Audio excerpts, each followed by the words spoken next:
In a country with world-class institutions, why are children being drugged, cut, and sterilized in the name of care? Why are teen suicides rising while the medical system applauds itself? Why are parents treated like threats when they ask basic questions? And why are doctors punished for refusing to lie? What's being sold as healthcare is organized, industrialized harm.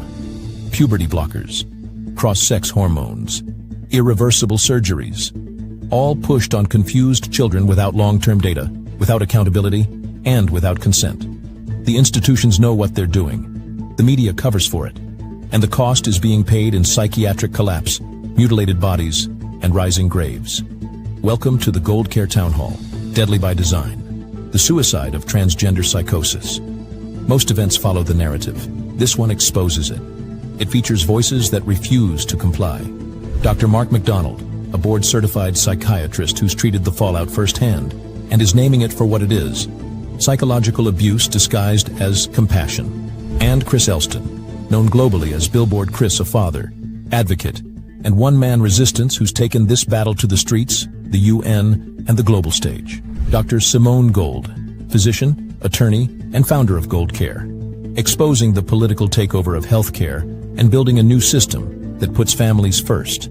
Together, they'll expose how gender ideology is being institutionalized, how dissent is silenced, and how families are being pulled into a psychiatric pipeline with no way out.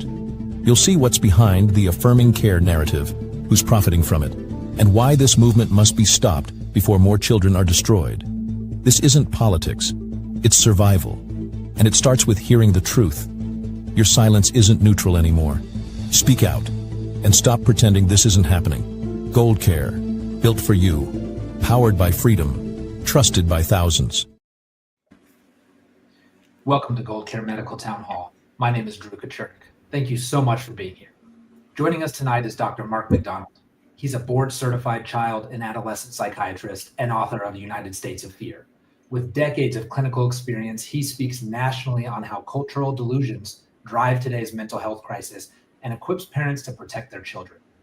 Also with us tonight is Chris Elston, known as Billboard Chris. He's a father from Vancouver who in 2020 has traveled globally to raise awareness about the dangers of gender ideology, focusing on the use of puberty blockers, cross-sex hormones, and surgeries in children. Our moderator tonight is Dr. Simone Gold, founder and CEO of GoldCare Health and Wellness. Parents are told gender-affirming care saves lives, but suicide rates keep climbing, and tragedies like school massacres prove otherwise. Is this really healing or a dangerous experiment on vulnerable kids? Why won't doctors and politicians confront the truth? We'll expose the deadly truth behind today's mental health crisis tonight. We'll reveal how cultural lies fuel despair, how gender-affirming care endangers children, and how the medical establishment silences dissent. Parents will walk away with clarity, courage, and real solutions to protect their families. If you're worried about rising suicide rates or questioning what's really behind the transgender agenda, this is the conversation they never wanted you to hear. To gain access to hundreds of conversations like you'll hear tonight, plus an extensive library of medical education materials, click the link below or visit us at goldcare.com/drgold to get your first month on us. And now it's my pleasure to introduce our moderator, Dr. Simone Gold.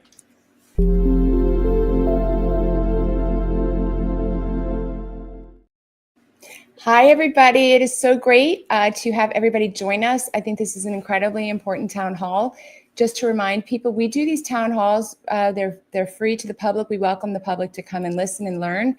We started GoldCare in response to the propaganda and COVID disinformation of the COVID years, 2020, et cetera. And we just knew that there needed to be a place where ordinary people, families, moms, dads, kids, grandparents could go for honest information and not be swept into medical fear. So we do these every month on different topics. And it just seemed very timely to do this topic this month. This month has been declared Mental Health Month. Can't follow all those months that they give us in our nation. But I suppose more relevantly, the shootings that we keep seeing from transgender young people. So when we planned this town hall, it was about the Minnesota church shooting. And of course, we've just had the unbelievable tragedy of Charlie Kirk and the link to the transgender issue there. So we doctors really want the public to know truth and facts. So I'm bringing to you tonight two people who I think are very fierce truth tellers. It's the most important thing we can do. I met Dr. McDonald many years ago, feels like a whole lifetime ago, Dr. McDonald.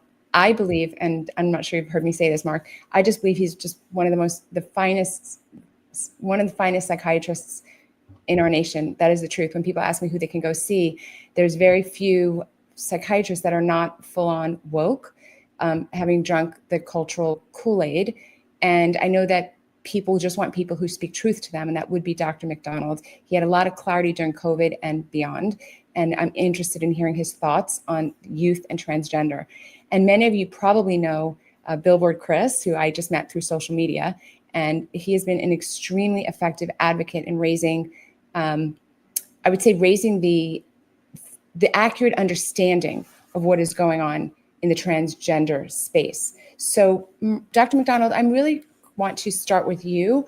And again, what prompted this town hall in particular, I was thinking about was the Minnesota church shooting, but then we had Charlie Kirk's death and the link to that. And I'm very disturbed by both the disregard, in my opinion, for the actual well-being of the person who has gender dysphoria or rapid onset gender dysphoria, and then the effect on society of mishandling these situations. So what is your perspective on these issues?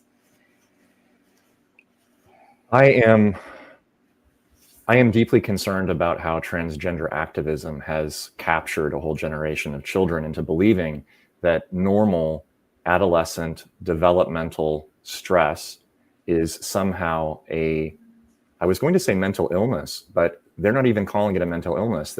They're calling it a belief that is seated in some kind of biological reality that one is the opposite sex.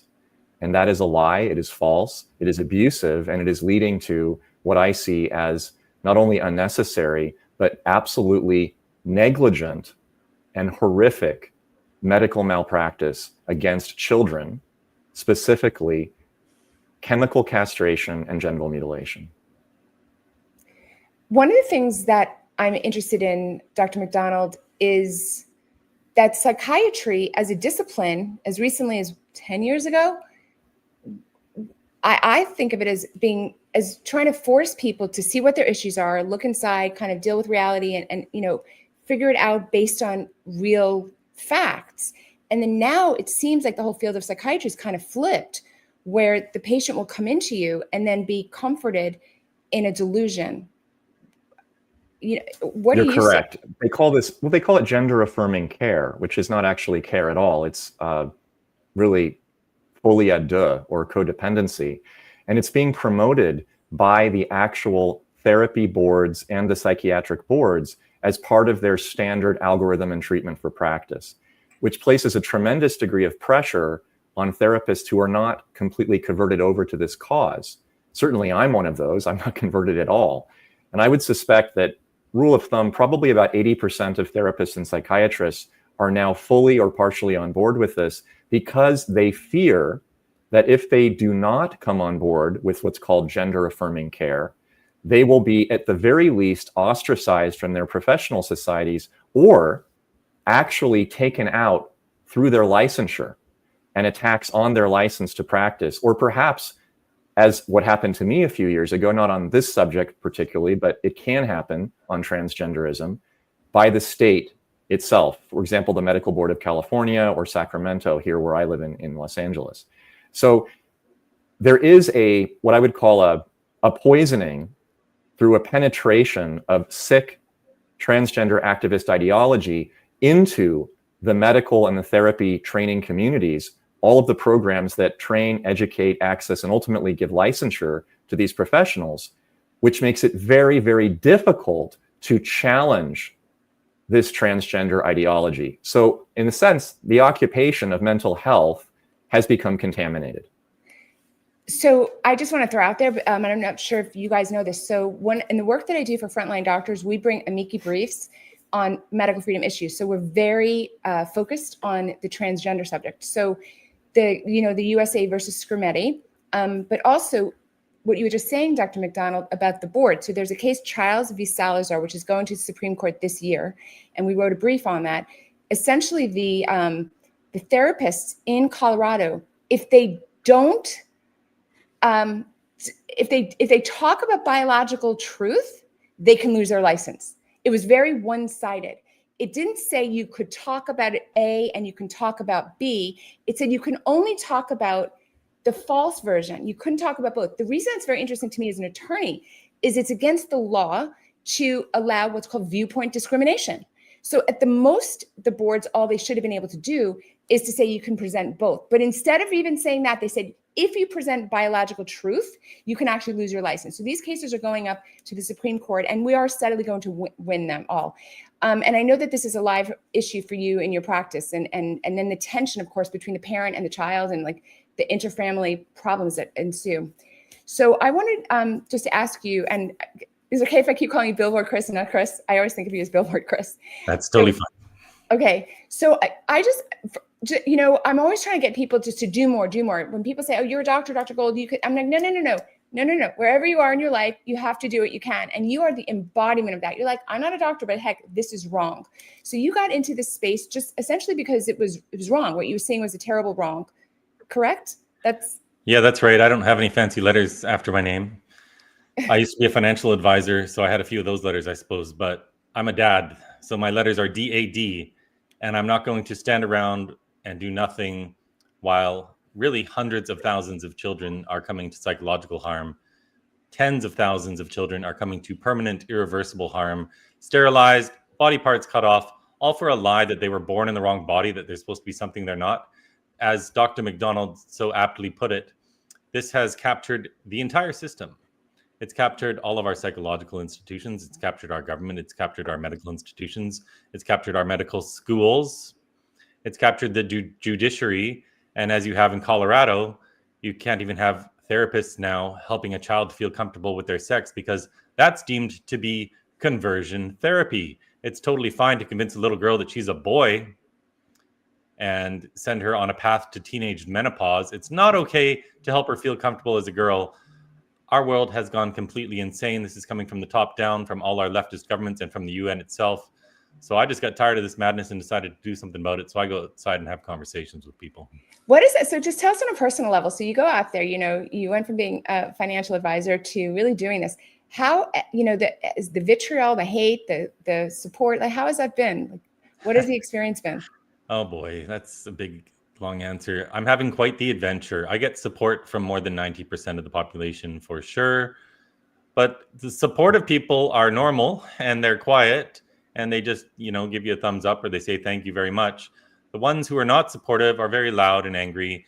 And as we've seen in society with some very high profile cases, they frequently turn to violence because these radical leftists like to use violence to silence, but we cannot let them cause us to cower in fear. We have to keep telling the truth because the truth spreads for free and eventually we're going to win this battle. It just takes some time.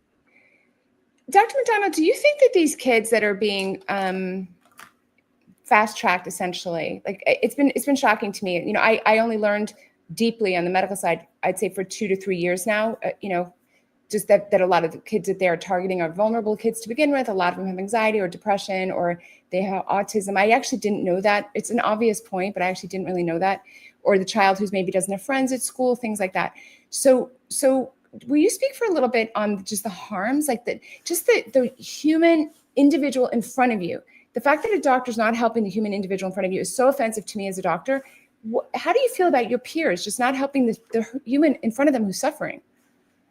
Well, it's an absolute tragedy. I lost most of my peer support and the respect of most of my colleagues in 2020 and 2021 when the entire mask and then ultimately the pseudo-vaccine controversy erupted because I didn't believe that they were supporting real medicine. And now today, the ones that are left over are largely following and riding the bandwagon of gender affirming care, which is simply medical malpractice and mutilation, as we've been talking about. I do not know of any practicing psychiatrists who are employed by any institutions that are not on board with this, at least not expressly and overtly. Maybe privately they have concerns, but I don't believe that they have the ability professionally to issue any form of disagreement. Otherwise, their jobs would be at risk. And the ones that are in private practice, they just try to stay silent, because if they put out a public position, or if they were to even say over a phone call to a referring therapist, hey, I've got this patient that has gender dysphoria, kind of need to do some medication management to help support my gender affirming therapy practice. And the doctor says, you know, I can't do that. I don't participate in that. I'm not going to give hormone blockers to a child who has a depressive or anxious disorder. Then that therapist is going to report him to other therapists, and perhaps even to the medical board or the psychiatric board or the therapy board, in order to remove him or her from polite society. So there's really no benefit, other than a principled one, to opposing this. And that's why I think largely the psychiatrists, the doctors, are either on board or they're simply staying silently on the sidelines. One thing I wanted to ask you that is, I think, very shocking is that the harm that can come to a family, if, let's say, a child comes home, all of a sudden they're 14, 15, they come home from school and they make this pronouncement, oh, mom, dad, I'm a boy or I'm a girl, right? The opposite sex. If the parent doesn't handle it very, very carefully, they can be in for a world of hurt for the family in terms of custody. Can you talk about that? I mean, because that was shocking when I learned essentially the government ends up having control over the family. And I think this is news to people. This is state dependent, and it's worse in Washington and Oregon, but it is possible here in California as well. We've heard cases occurring in Texas where a father lost all legal custody of his 3, 4, 5-year-old child over a number of years of court battles after his ex-wife basically indoctrinated the boy into becoming a girl, so to speak. And now he can't even see his son anymore. And the wife, the ex-wife, the mother, has moved this child down the path of chemical castration and ultimately genital mutilation. The same thing can happen in California, where I'm living. I do not know of any overt public cases that have occurred yet, but there is a lot of pressure on the part of the social service departments and the schools in particular to push this. I know several school teachers and counselors who've told me privately that they do not feel comfortable at all with counseling a parent to actually get real therapy, real medical treatment, meaning perhaps some form of antidepressant or anti-anxiety medication, or certainly talk therapy to their child, for fear that the parents will then be reported to the local social services department, which could then start to investigate them for allegations of abuse. So there's a lot of pressure being placed on parents to not stand up to this, because they could actually be pulled down the road of losing custody of their children. It's very scary.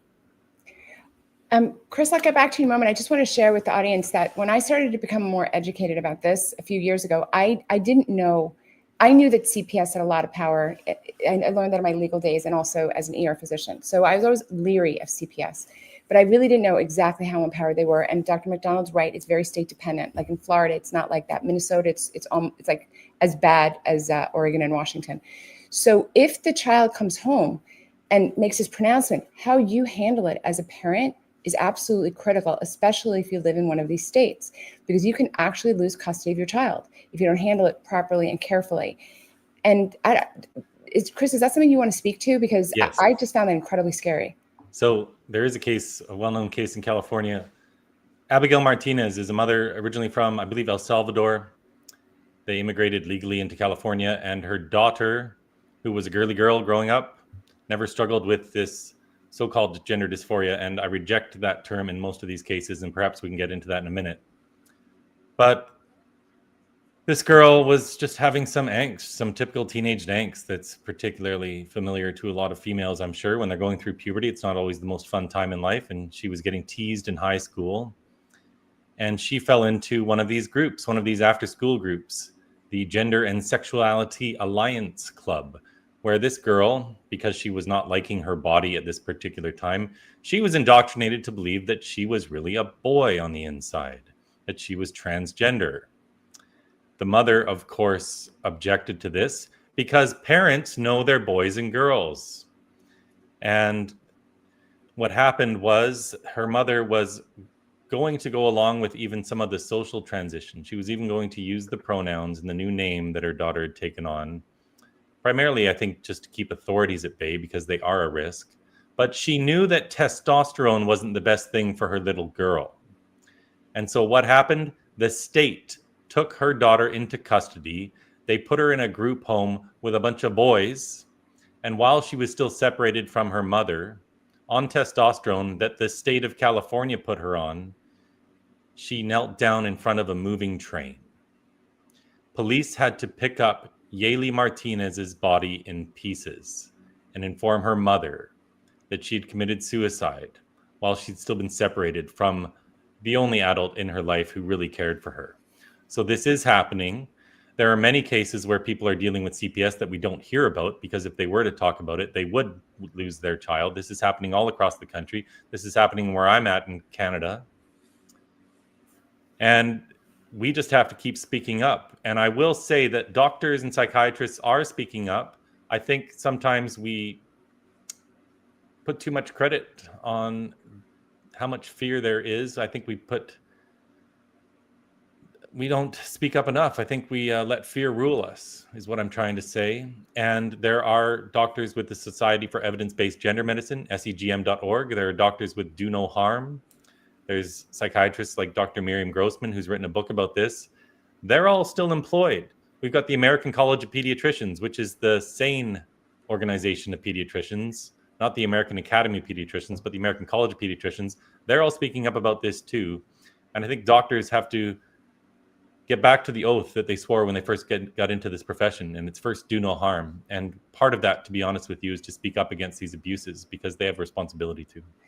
So what we've done at GoldCare, like this evening as part of it, is we want to give people information and tools. So one of the things we're sharing with you is that the risk to you as a parent or grandparent of losing your child is real. It depends heavily on which states you're in. Most states actually don't do this. I just want to be clear, we are not into fear mongering over here. We're into accuracy.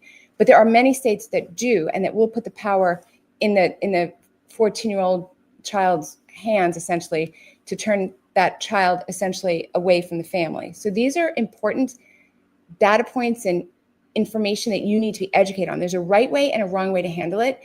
If your child comes home from school and says something very dramatic, and you will handle it better if you are an informed parent.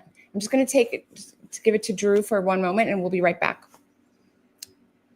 Thank you, Dr. Gold. These conversations are so important and so incredible. And what I'm learning from hearing Dr. McDonald and Billboard Chris talk tonight is that there is so much fear pushed on the parent by these quote unquote professionals. And what GoldCare does is we want to have these conversations and make sure that we are equipping everyone to make the best medical decisions for themselves. So this just reaffirms everything we're doing, that GoldCare is onto this, and we understand the importance of it. And our community is actively trying to engage as best as we can to make such a difference in this area. So again, you can click the title in the link to learn more about GoldCare, goldcare.com/Dr. Gold. Back to you, Dr. Gold. Thank you.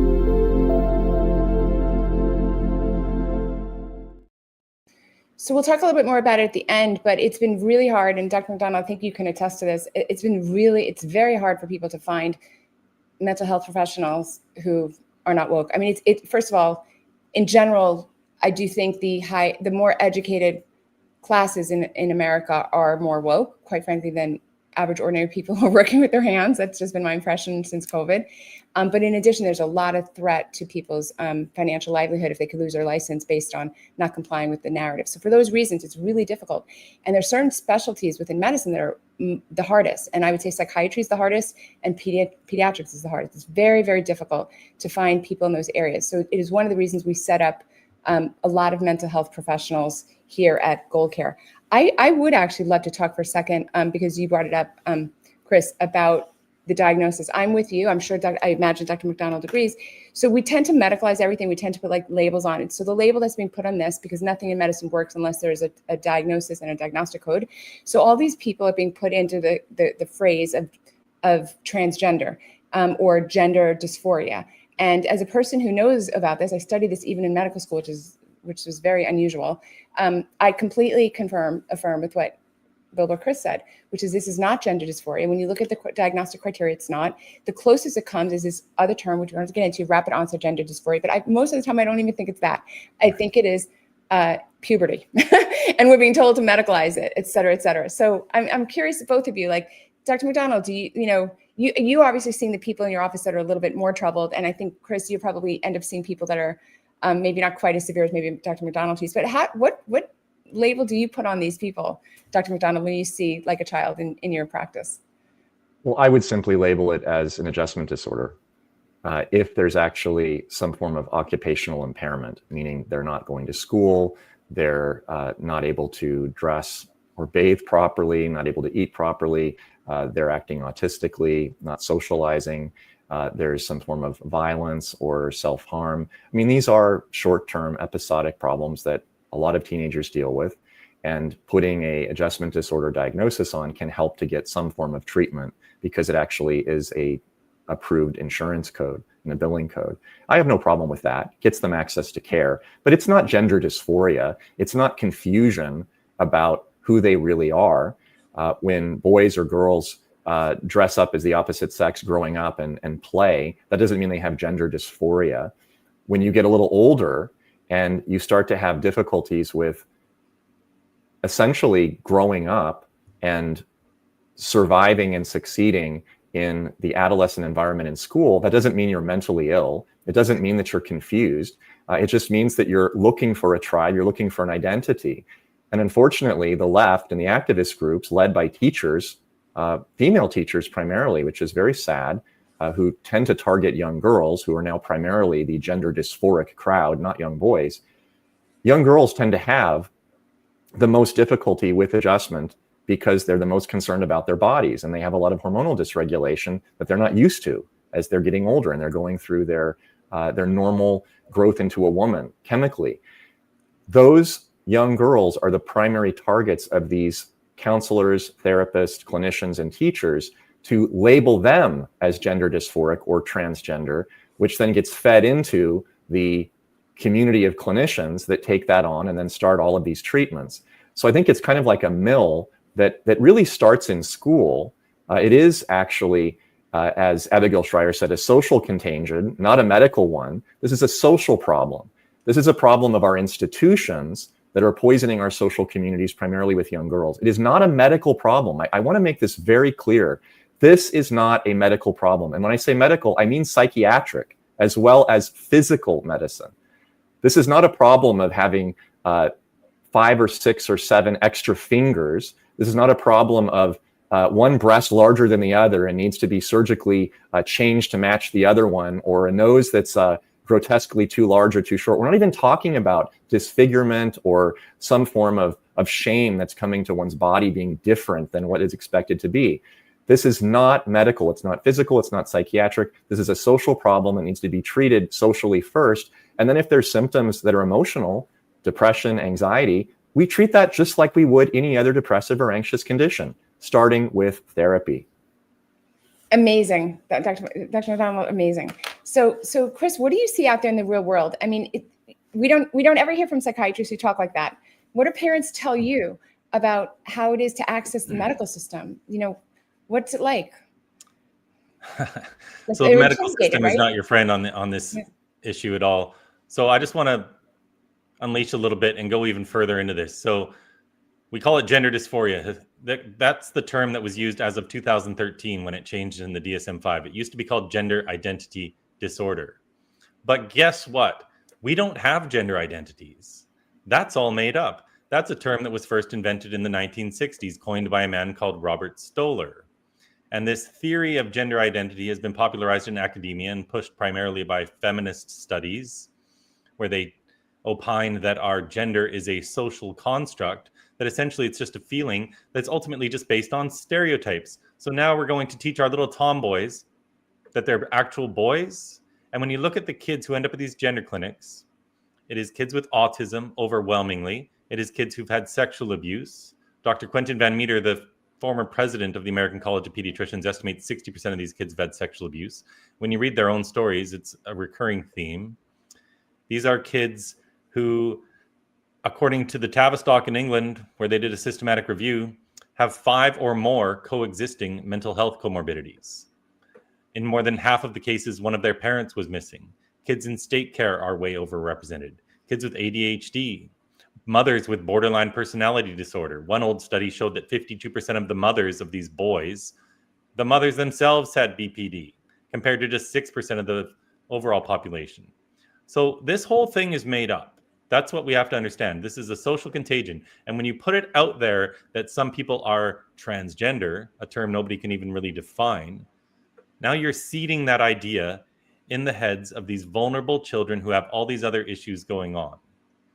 And instead of treating their other issues, they're being told, well, sweetheart, you're transgender. You were born in the wrong body. And we're going to fix that with a chemical castration drug, with opposite sex hormones, and with surgeries. They're cutting off the breasts of girls as young as 12 years old in the United States of America. But this whole thing is made up. And it's not gender dysphoria, it's just distress. So let's treat the underlying cause of the distress, or let's just tell them they're beautiful just as they are and let them go through puberty, which we know from academic studies before they started drugging these kids, puberty was the actual cure for this severe gender dysphoria in more than 80% of the cases.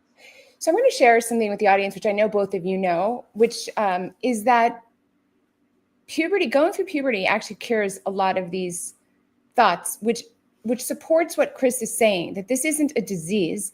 This is a stage, and it's become rampant because it's socially contagious, right? You don't have a change in the human condition that's that rapid, right? So it's obviously something else going on. And mostly it's girls watching YouTube videos, and they're finding a peer group that's validating them for this behavior. The teachers are validating them. But if they go through puberty, if you leave them alone and they go through puberty, I'm not saying life gets perfect, but they outgrow the distress. And when I say outgrow, it's something like 95% of outgrow. I mean, it's just criminal that we're both medicalizing something that isn't a disease, and we're actually blocking the thing that will make them well. So it's a crime. I personally want to see doctors in prison. I think you put 2 doctors in prison, the whole industry collapses. So that's what I'm in favor of. And there's a mechanism to do it. It's medical battery. You cannot, there is no legal right to chop off children's body parts. It's flat out illegal. That's the thing I'd like to see. I want to ask both of you though, because it's so much in the news. And then, it seems like every time there's a shooting, a famous shooting, there's some connection to quote transgender, some connection to that. So again, we started planning this when it was the horrific Minnesota church shooting. And then more recently, the assassination of Charlie Kirk. I think I'd like to start with the doctor here and before Chris, which is, it seems to me that if you put, I know in both cases it was male, but you give a girl testosterone, that's a psychotic sort of condition for a girl to be testosterone. But also in the reverse, what are these drugs doing to people? Not only are they not fixing the underlying problems, they're not getting happier, they're getting less happy, but is it messing with their minds? Is it making them, poor judgment, poor ability to gauge a situation? Why are we seeing so many transgender shooters? Well, I think the simple answer to that question is that the transgender shooters have already committed an act of aggression, but it's against themselves. They are not comfortable in their body. This is primarily men, by the way. There are a few exceptions. There are a few girls who have gone off and shot people. But the primary violent offenders are biologically men, not girls. Girls are the targets of the system to confuse them into going and getting so-called treatment, which leads them to then become sterile. The men are primarily already seriously mentally ill in the sense that they are uncomfortable with themselves for a whole variety of reasons. It could be problem with parenting, it could be bullying. And so they act out that aggression on themselves by taking on this body changing role of dressing differently, perhaps using hormones, perhaps getting surgery. Many of them have bizarre forms of like tribal tattoos and piercings.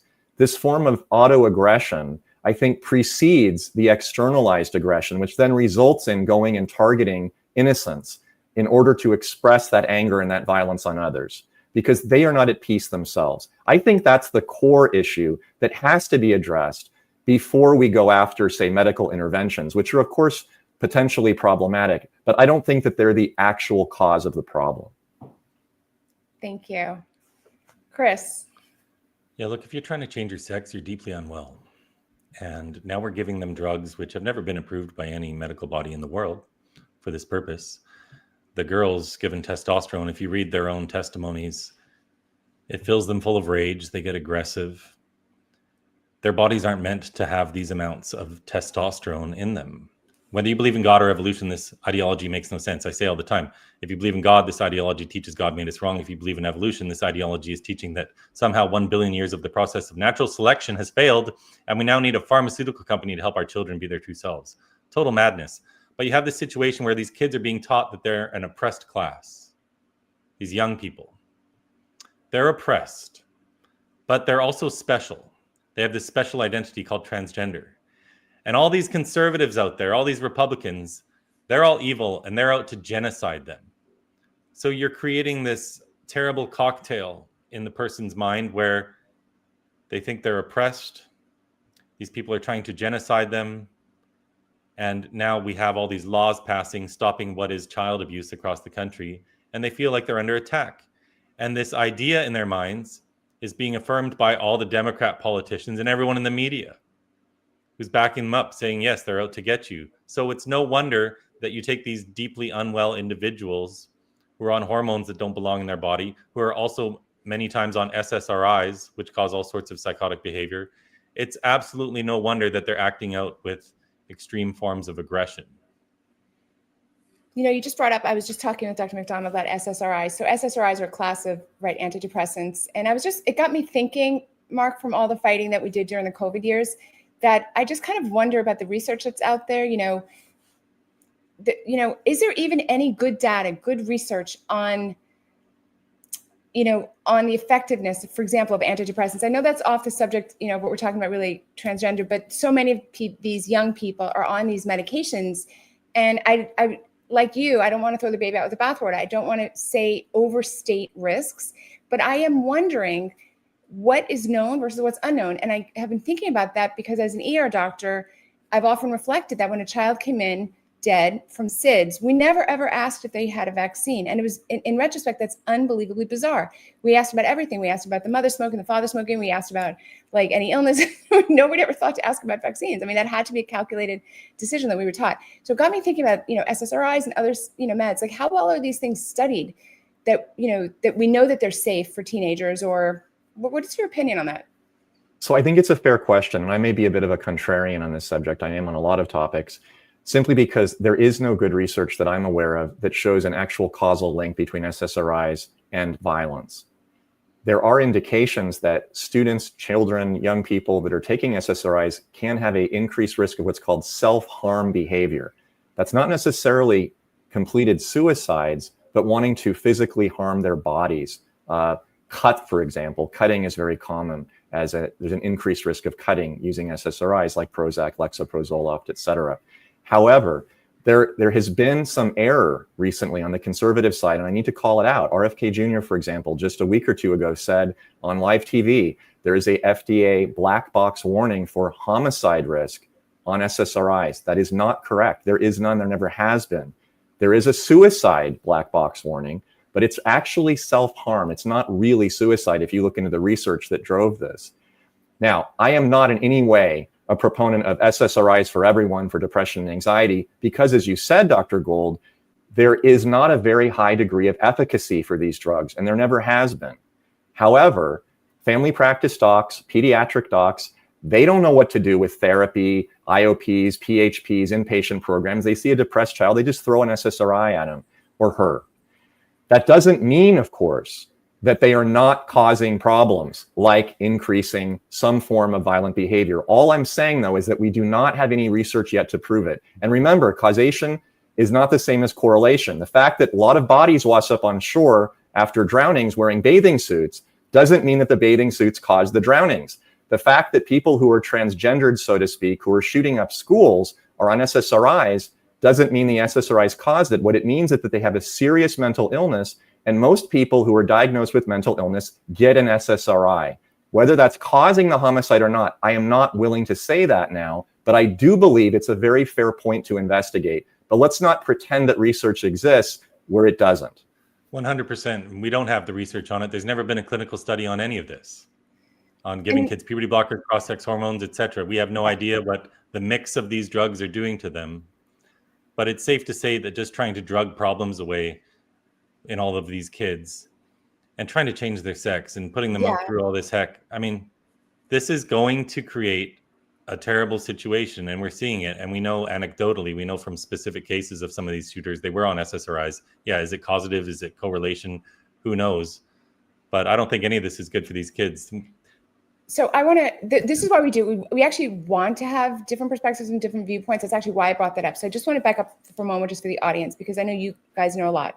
And I introduced a whole new subject when I brought up the SSRIs. Okay, so what is going on is that we read in the papers and we see transgender shooter, and then you read a story a day or two later, oh, he's on SSRIs, and oh, maybe that's, so Dr. McDonald is pointing out, we don't have firm evidence that that's true.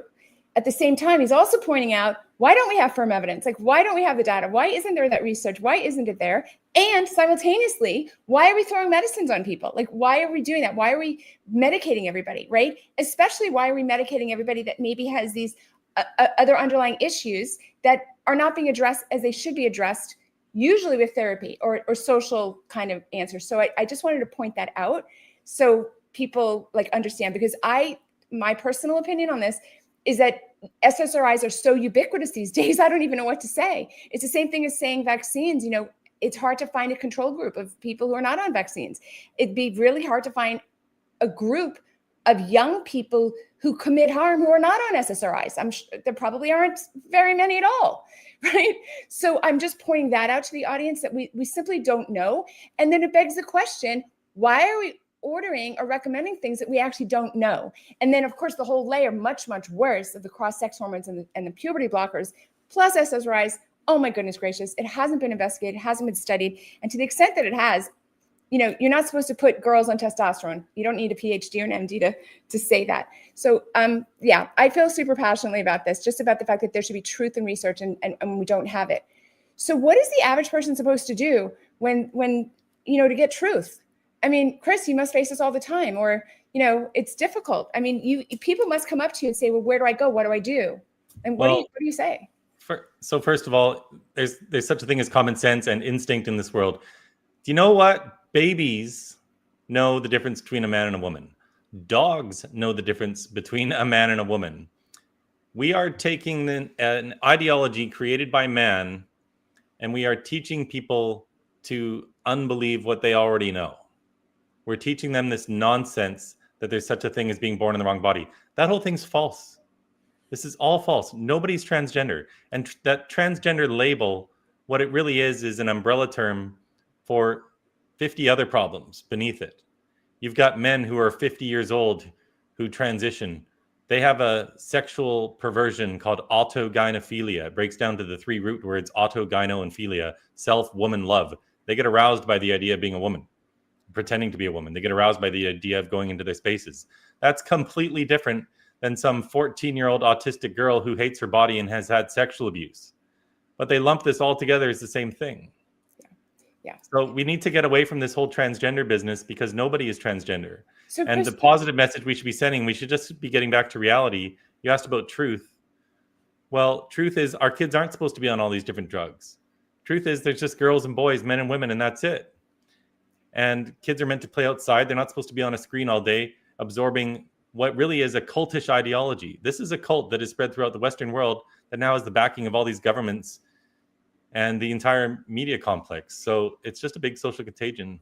I'm wondering what the two of you think about the effect that detransitioners will have on this conversation, because obviously more come up every day.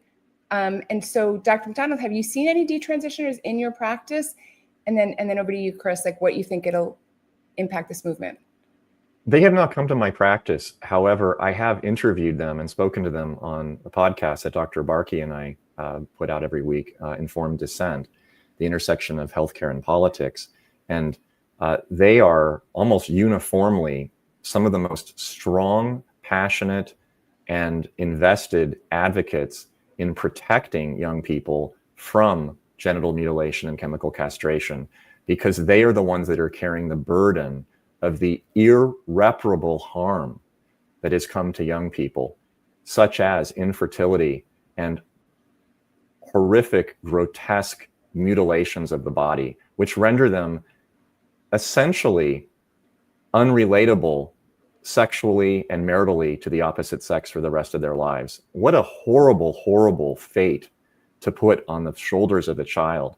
So these detransitioners are passionate. The ones that I have met and spoken to are absolutely passionate about stopping this from ever happening to any other underage adult in the United States ever again.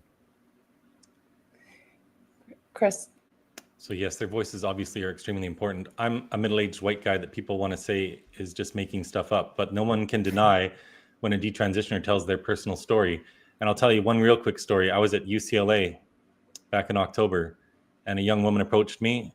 I just arrived there 5 minutes ago, and she was 19 years old. Her name is Clementine. And this is all on video, this raw interview. She approached me. She told me that when she was 7, she'd suffered sexual abuse. This naturally, understandably, made her not look forward to becoming a woman, because for her, her femaleness was the source of the greatest trauma in her life. So at the age of 12, she was seeing her school counselor, who decided that because she wasn't looking forward to being a woman, that meant she was a boy. And they socially transitioned her at school with a new name and pronouns. And the school counselor told the parents, who are naive to all of this, that you have a transgender son. So the parents did what a lot of parents do. They went to the Children's Hospital of Los Angeles, where they saw Johanna Olsen Kennedy, a woman who received nearly $10 million in grants from the NIH to do a systematic review, to do a study into this. She did the study, but she buried the results because she didn't like them, because it showed that this wasn't helping kids. But on the first interview, the first appointment with Johanna Olsen Kennedy, Clementine was separated from her parents. In half an hour, at the age of 12, she was prescribed puberty blockers. Dr. Gold, what do you know about someone after half an hour? Absolutely nothing. I've known you longer than half an hour. We met at a trade show once. I know virtually nothing about you. And now they're prescribing chemical castration drugs to a little 12-year-old girl. They know nothing about her. They know nothing about the past of sexual abuse. Separately, the parents were told they could have a dead daughter or a live son. So right away, we have this manipulation, this coercion to get the parents to go along with this, because the only way you can justify this child abuse is to say that kids will die if you don't do it. So puberty blockers at 12. Johanna Olsen Kennedy pushed her onto testosterone at 13, saying, well, the other boys in school are going through puberty. You're going to fall behind if we don't start you on testosterone. At 14, Johanna Olsen Kennedy pushed her to get a double mastectomy, saying they get better results when they do them young. She went up to San Francisco to see Dr. Scott Mosser, who met Clementine on the morning of her surgery. He knows nothing about her either, but that doesn't stop him from cutting off the healthy breasts of a 14-year-old girl. The testosterone caused psychosis. She went off it at 17. And the final straw with Dr. Johanna Olsen Kennedy was when the doctor pushed her to get a hysterectomy. She'd had enough. She officially detransitioned at 19, but she'll never be able to have kids. She was on testosterone for too long. So she's now suing Johanna Olsen Kennedy, the surgeon, Scott Mosser. She's suing her therapist. This is a classic case. Sexual abuse, maybe autism, just not looking forward to going through puberty, and they medicalized her right away. They pathologized what are perfectly normal emotions considering the circumstances, and they harmed this girl for life. This is being done to tens of thousands of kids, and as was reported just a week ago, over 700,000 kids between the age of 13 and 17 in the United States of America now think they're transgender or non-binary. So we're putting a stop to this medical abuse in many states, but we still have this ideology to deal with. It's still raging all across the world, and that's the next fight. I'm going to go to Drew in a moment. I just wanted to say that the medical harm that Chris is mentioning is once you're on these puberty blockers and cross-sex hormones for 2 years, you actually face permanent, irreversible infertility. It's not the kind of word infertility when you think, oh, I'll go get IVF later. No. You don't make sperm and you don't make eggs for the rest of your life. This is infertility that cannot be fixed, cannot be cured, cannot change. Of course, you can't do breastfeeding if you don't have breasts, etc. So this is why as a lawyer, I'm very interested in putting Johanna Olsen Kennedy in prison. And if people are interested, you should get her own backstory, because when I asked you earlier, Dr. McDonald, like why people are doing this, it's like misery loves company. I mean, she herself has a miserable backstory. We're going to hear from Drew for a minute. And when we come back, I want to tell everybody about a gift that I'm going to personally give you. It's very exciting. Drew. Thanks, Dr. Gold. You know, I can't help but think when Dr. McDonald and Chris were talking about these medications that these doctors are forcing on these children.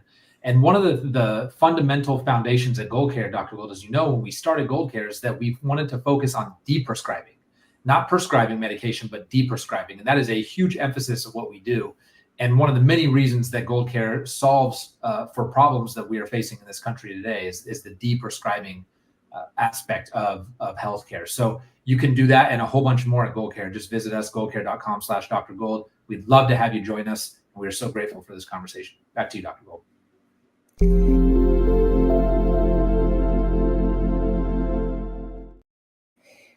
We at GoldCare, we're just so passionate about providing just better options for people. So we have set up a whole pathway where you can see a mental health professional who is not woke, who will listen to you, who will pay attention, and who will educate you. Maybe you have a child in your life or grandchild in your life who's going through this, and even if they're already of the age of maturity and making their own legal decisions, still, if you're educated on the subject, you'll be able to help your family member a lot more effectively than if you don't know about the details. So I wanted to tell everybody that anybody who wants to, I just thought of this, who wants to join GoldCare tonight or tomorrow, we did a movie, the other half of me, the frontline doctor's half of me, we did a movie on this very subject, and we will gift that movie to you when you join, because I think this is unbelievably important. And what made me think of it, Chris, was when you talk about Joanna Olson Kennedy, because the movie goes through why doctors are like this. You know, what has happened to the medical world that doctors have become like this. The doctors have essentially become monsters, because otherwise these kids would get through this.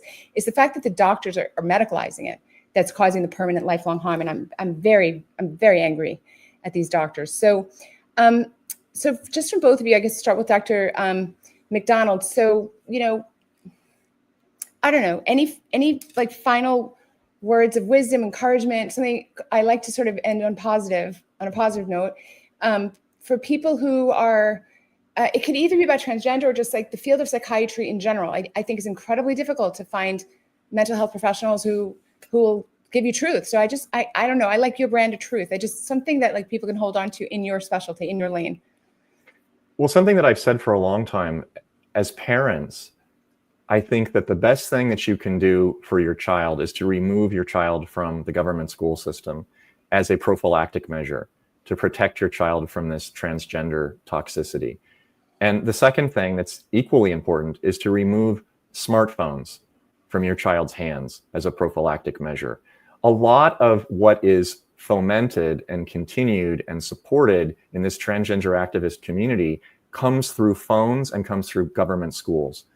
There's a program in California, it's about $3.4 billion that is promoted and distributed through funds through Department of Health Services at the state level, supported by Gavin Newsom in the legislature, called Saluna and Bright Life Kids, which is a grooming app that sucks kids into private chat rooms led by LGBTQ XYZ perverts, basically, who are not licensed clinicians, to go against their parents' wishes and to subvert the normal family structure and then go and seek out so-called gender-affirming care.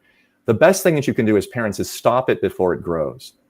Once the child has already been embedded in this ideology, it's extremely difficult to get them out, both for practical reasons and also for legal ones, lest you be like the Indian immigrant parents in the state of Washington that secreted their 2 children out of the state back to India to live with grandparents because one of them said, I want to be transgender. And they knew that the school would probably have their children removed if they were to complain. And that's what the principal essentially told them. So if you don't have a foreign source of support, your child's already in it, you really have to find a way to get your child out of that city, out of that school, into a safe place, meaning a safe legal state where you can actually find somebody who is reasonable in the therapeutic community that can help deprogram them. Otherwise, if you let them sit in the school with the phone in the same sick environment, they are not going to get better. It's like eating poisoned or rotten food every day and hoping that your stomach is going to improve. It's not. You have to change the nutrition. Excellent advice. And Chris, what would you say to families, parents, like on a positive note, what they can do or should do? You are the first educator of your child. You are the first therapist for your child. You don't need to outsource the therapy of your child to someone that you don't know. Your kid normally doesn't need therapy. Maybe you need coaching as a parent, but the last thing these children need is to be going inside their heads and ruminating on everything that's going on in their life. They need to get outside. They need to do what nature and God intended. But let's talk about the good news. 28 states have legislated a stop to this child abuse. 5 years ago when I started my campaign, none had. And almost nobody knew what was going on. We now have, even in the Democrat states, that Children's Hospital of Los Angeles with Johanna Olsen Kennedy, even though it's in California, guess what? It's shut down because of efforts from President Donald Trump. The executive branch is doing everything they can to put a stop to this child abuse. They're pulling federal funding from any hospital that is engaged in the sex trait modification of children. Medicaid is now going after any medical clinic, period. They won't get any Medicaid funding for anything if they are engaged in child transition. The Federal Trade Commission is investigating all of these doctors and hospitals for deceptive and fraudulent trade practices, because as you've discussed previously with this insurance coding, there are insurance codes for gender dysphoria, of course. But what happens is, much of the time, even in these states where they've banned this, what they'll do is they'll code it as something else. They'll say that the child has an endocrine disorder.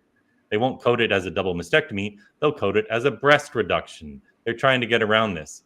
But there are now people in the DOJ and at the FTC looking into this to prosecute these individuals. And even in the Democrat states, we have gender clinic after gender clinic shutting down. So in short order, really, it was just 2 years ago for the first time President Trump started talking about this. But he realized this was a huge issue. And in the presidential election, this was the #1 issue affecting swing voters. It wasn't the border, immigration, or the economy. It was transgender insanity. So this is a huge winning issue. We are educating the people all across the world. The politicians are always last to act. But the one thing they fear more than anything is not getting reelected. So as we continue to educate the people, we will see the change come downstream. But you just got to keep using your voice, because for the first time in decades, this is the one issue we are pushing back on the left on and winning spectacularly. So I want to invite everybody to come join GoldCare, especially if for any issue, really, any medical issue. We do two things. One is we give you amazing information. That's our Wellness U portion. You can, for example, watch this live stream again on demand in our Wellness U portion. And of course, we have doctors and therapists on the provider side. And of course, they are independent. They don't do just what the government or big pharma tells them what to do. So you can find people who are independent thinkers and people who are not woke and are just giving you good, unbiased advice, clean advice. We, of course, have mental health professionals, of course, in that space. And I want to invite everybody. We have a pathway to help people with that. And again, we will give you a gift to this movie that we've done on this very, very issue, because I just think it's incredibly interesting and you can inform yourself. I absolutely want to thank my guests. I'm going to have Drew say goodbye for everybody, but I just want to thank these guests. You won't find better people anywhere in the nation, especially on these subjects. Dr. McDonald, thank you so much for your time tonight, but also just for your fierce warrior attitude. You do stand it's very lonely where you stand in terms of professional colleagues around you who are standing with you. They're few and far between. I know, because a lot of people have asked me for psychiatrists, and I said, well, there's very few. And you, Chris, just for the fact that you jumped into the fight as a quote unquote ordinary citizen who said, no, not on my watch, am I going to stand by and just let nothing happen? So I want to thank both of you. It's an honor to know both of you. If you have any final words, now's your chance. Otherwise, I'm going to switch it over to Drew. There is no such thing as a transgender child. They're called girls and boys, and the positive message we should be sending is they're beautiful just as they are. No drugs or scalpels needed. Love it. You are the parents. You're in charge. Do not ever cede that authority to the state. Thank you, guys. Thank you so much to Dr. McDonald, Billboard Chris, Dr. Gold. What a powerful conversation. And really, tonight's conversation is one of the driving forces of why we created GoldCare in the first place. We want you to be able to make informed medical decisions for yourself and for your loved ones. It also serves as a powerful reminder that we do have the ability to push back against the medical industrial complex. We can and should stand up for what's right, especially when it comes to the influence of our children. We're all made in God's perfect image, and no healthcare provider can tell you otherwise. Don't forget to retweet this live stream and click the link in the title of tonight's webinar to learn more about GoldCare, or visit goldcare.com/drgold and get your first month on us. Thank you for being with us tonight, and we'll see you at the next GoldCare Medical Town Hall. Good night. Do you feel like the healthcare system is failing you? That's because it is, working exactly as intended to prioritize profits, bureaucracy, and big pharma, while leaving you and your family vulnerable when you need care the most. We understand your frustration. You've been asked to trust a system that feels rushed, impersonal, and biased. You deserve better. That's why we created GoldCare. Here, your values matter, your choices matter, and most importantly, you matter. GoldCare is more than a solution. It's a revolution. Trusted by over 10,000 members nationwide, we've built a system that puts your wellness first. With ethical, independent doctors who work for you, not the system, you'll have access to care that's transparent, trustworthy, and aligned with your values. We understand that stepping away from the familiar can feel daunting, but staying in a system that doesn't truly serve you is even harder. That's why GoldCare offers a healthcare alternative designed to work for you.